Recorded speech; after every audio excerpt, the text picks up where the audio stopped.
Ma'asyiral muslimin sedang jamaah Jumat yang dirahmati Allah. Manusia di seluruh dunia sedang dalam ujian. Apa ujian? Ujian menghadapi COVID-19 seperti yang terjadi di tempat bedanya, itulah di Aceh. Allah Subhanahu wa taala telah berfirman, "Wa lanabluwannakum bisyai'in minal khawfi wal ju'i wa naqsin minal amwali wal anfusi was samarati wa basyiril sabirin." Yang artinya, dan sungguh akan kami berikan ujian kepadamu dengan sedikit ketakutan, kelaparan, kekurangan harta, jiwa, dan buah-buahan, dan berikanlah berita gembira kepada orang-orang yang bersabar. Virus corona atau yang disebut dengan COVID-19 tidak hanya membuat orang takut, tapi juga berdampak secara sosial dan ekonomi.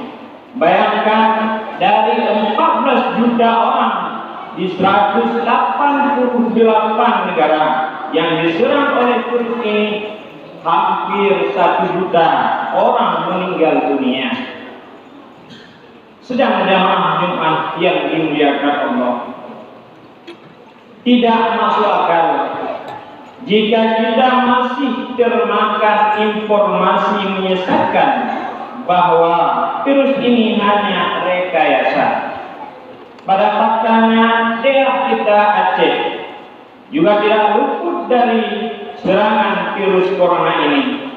Dari 146 orang yang dijangkiti, peningkatan yang signifikan di akhir bulan Juni sampai dengan sekarang ini sudah menjatuhkan korban, yaitu 9 orang sejak terjadinya penyebaran di tingkat lokal. Pertanyaannya, apa saja yang menjadi kunci jawaban bersama untuk mengakhiri virus corona ini? Yang pertama, memperkuat ikhtiar. Bagaimana ikhtiar kita? Dengan mengikuti protokol kesehatan disampaikan oleh pemerintah adalah hal-hal yang sangat penting. Dalam sebuah hadis juga diriwayatkan oleh Anas bin Malik tentang perlunya ikhtiar. Rasulullah SAW ditanya oleh seorang lelaki, apa perlu mengikat untanya sebelum bertawakal? Rasulullah SAW menjawab, ikatlah, kemudian baru bertawakal. Yang kedua, tawakal itu yaitu berserah diri sepenuhnya kepada Allah dengan bersabar dan berperbanyak ibadah, berzikir dan berdoa agar wabah ini segera berakhir. Seperti yang kita lakukan malam Jumat, habis kita baca Yasin, kita baca zikir-zikir tertentu untuk menolak bala. Yang ketiga, memperbanyak bersedekah. As-sadaqatu tudfa'ul bala. Sedekah itu menolak bala. Pada riwayat yang lain yang disampaikan oleh Imam Baihaqi, Rasulullah SAW pernah bersabda, bersegeralah bersedekah, sebab bala bencana tidak pernah bisa mendahului sedekah. Apalagi menjelang Idul Adha, sisihkan uang kita untuk bersedekah kurban bagi yang sudah mampan ekonominya. Mudah-mudahan dengan berkurban, niat hati kita berkurban dan dapat fadilah juga, kita terhindar daripada virus corona. Secara umum ada 3 hal yang menjadi penyebab terjadinya infeksi penyakit virus ini, yaitu yang pertama kuman bakteri, Yang kedua kuman parasit, yang ketiga kuman itu virus. Penyakit COVID-19 disebabkan oleh kuman virus yang dinamakan dengan virus corona, yang belum ditemukan obatnya sampai sekarang, seperti halnya virus HIV/AIDS dan TAN yang dahulu juga pernah terjadi di Aceh pada tahun 1918 sampai dengan 1920, yang menimbulkan korban meninggal lebih daripada 50 juta jiwa di seluruh dunia. Virus corona yang ditemukan tahun 2019 di Wuhan, Tiongkok, mempunyai bentuk yang sangat-sangat kecil, hanya bisa dilihat dengan mikroskop, dan dapat bertahan hidup selama 9 jam di dalam bebas. Virus ini hidup berkembang biak dan menyebabkan infeksi hanya pada manusia.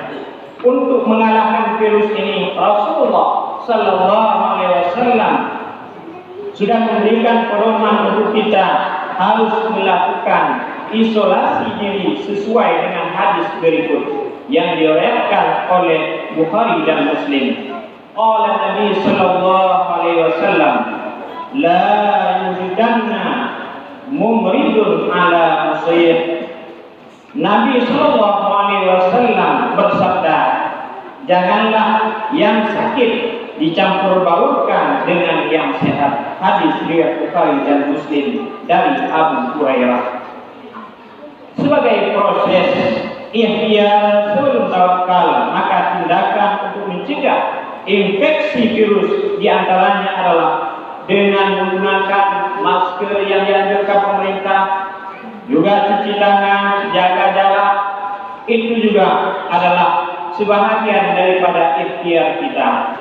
Bagi yang dinyatakan positif setelah diperiksa dengan alat yang dinamakan yang swab kerongkongan, namun hanya mengalami gejala ringan seperti demam yang tidak terlalu tinggi dan tidak disertai sesak napas, maka cukup dilakukan isolasi mandiri di rumah selama 14 hari. Kenapa 14 hari? Karena masa hidup virus ini hanya 14 hari. Selama masa itu, orang lain berpotensi tertular virus ini. Khususnya mengalami gejala berat seperti demam tinggi di pagi hari dengan suhu lebih daripada 37,5 derajat Celcius, disertai dengan sesak napas, batuk, nyeri sendi, pusing, sakit kepala dan gangguan penciuman, maka harus dirawat di rumah sakit rujukan. Sebagai warga di negeri bersyariat, kita harus menghindari perilaku tidak jujur dalam memberi informasi medis, menjemput pasien meninggal, dan menolak fardu kifayah yang diurus oleh pihak rumah sakit rujukan. Kita semua tidak boleh ikut-ikutan dengan perilaku sebahagian warga di provinsi lain yang tidak mengikuti arahan pemerintah. Rumah sakit rujukan adalah di Aceh tidak akan melantarkan jenazah. Semua diurus dengan standar syariah budaya di Aceh. Orang-orang terpercaya standar medis, sebab di dalam standar medis ada rujukan syariah, yaitu menghindari kemuratan lebih diutamakan daripada mengambil sebuah kemaslahatan. Sidang jamaah Jumat yang dimuliakan Allah, setelah semua proses ikhtiar di atas, maka tugas kita berikutnya adalah tawakal kepada Allah dengan jalan sabar dalam hal apa saja. Yang pertama, sabar untuk tidak dikunjungi dan atau mengunjungi ketika ada keluarga yang positif corona. Yang kedua, sabar untuk merelakan jenazah difardu-kifayahkan oleh ustadz di rumah sakit sesuai syariat Islam. Yang ketiga, sabar untuk tidak menghadiri pada saat pemakaman dan lain-lainnya. Ma'asyiral muslimin sedang jamaah Jumat yang dirahmati Allah.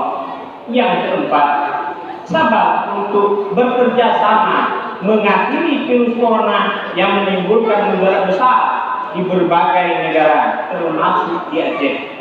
Untuk itu, individu, masyarakat desa, kabupaten atau kota, bahkan provinsi, pusat sekalipun harus bahu-membahu ambil peran dalam tanggung jawab untuk mengakhiri penyakit COVID-19 ini. Kerjasama makin penting karena sejak terjadinya transmisi lokal telah tumbuh pusat-pusat penyebaran virus corona di berbagai daerah kita. Andai saja kita patuh pada pegangan Nabi dalam menghadapi wabah dengan tidak meninggalkan daerah atau berpergian ke daerah negeri yang sedang dilanda wabah virus, tentu lonjakan kasus tidak akan terjadi.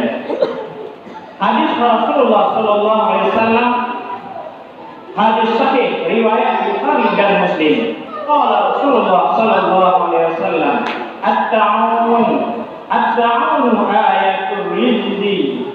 Qala Allahu Azza wa Jalla bihi nasa min ibadihi.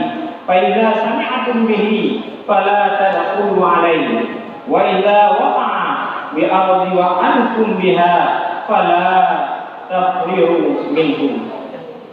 Rasulullah Sallallahu Alaihi Wasallam bersabda, ta'awun atau wabah, penyakit menular, adalah suatu peringatan dari Allah Subhanahu wa Ta'ala untuk menguji hamba-hambanya dari kalangan manusia. Maka apabila kamu mendengar penyakit itu terjangkit di suatu negeri, janganlah kamu masuk ke negeri itu.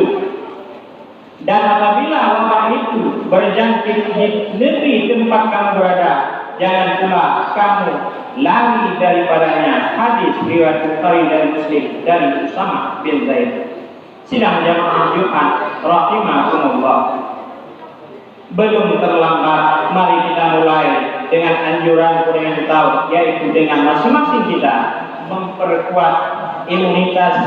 Ini bukan sekedar saran medis, namun sabda Rasulullah Sallallahu Alaihi Wasallam yang artinya mukmin yang kuat, artinya jiwa dan raga yang kuat lebih dicintai Allah daripada mukmin yang lemah. Hadis riwayat Muslim.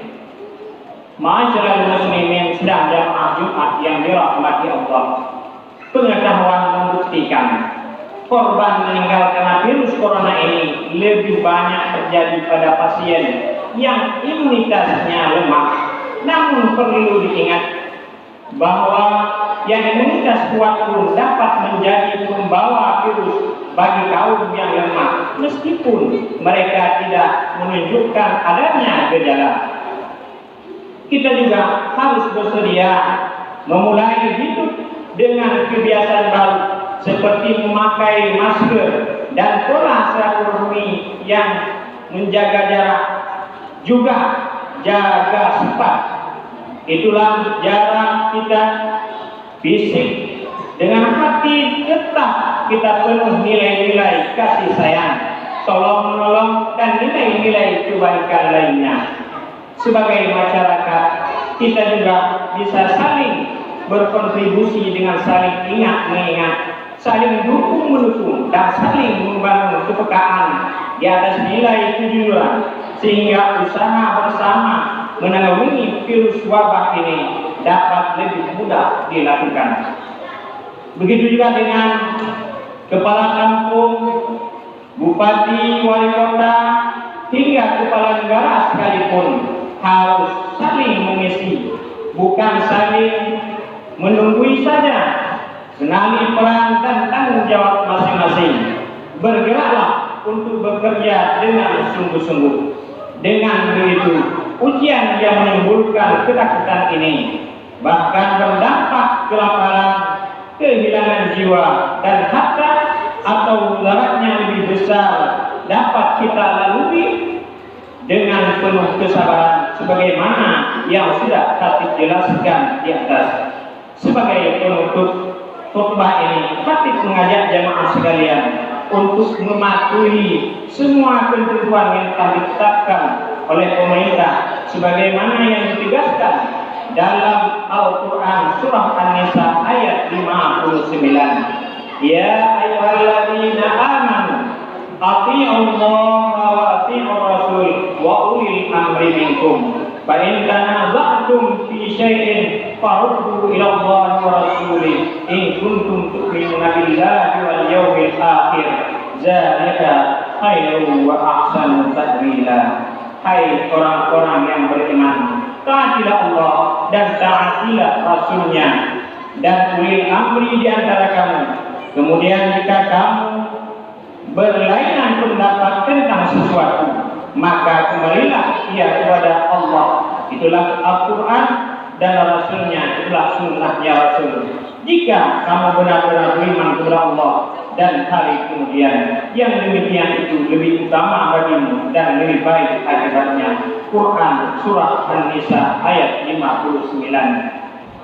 Ma'asyiral muslimin sedang jamaah Jumat yang dirahmati Allah, dari sekelumit khutbah tadi yang dikonsepkan oleh Dinas Syariat Islam yang disampaikan kepada saya adalah kita ini sama-sama menjaga dan juga tawakal kepada Allah dengan cara berdoa. Itulah ikhtiar kita semua. Arti itu kita tak berdoa hanya wate di masjid mantap, tapi kadang-kadang wate tahajud malam dan mengajak kepada Allah Subhanahu wa taala dengan cara kita yang masing-masing. Ya Allah, hindarkanlah wabah penyakit corona daripada Gampung Danau, daripada Nando Danau Aceh dan juga seluruh rakyat Indonesia. Mudah-mudahan khutbahnya bermanfaat bagi khatib sendiri dan bagi jamaah sekalian.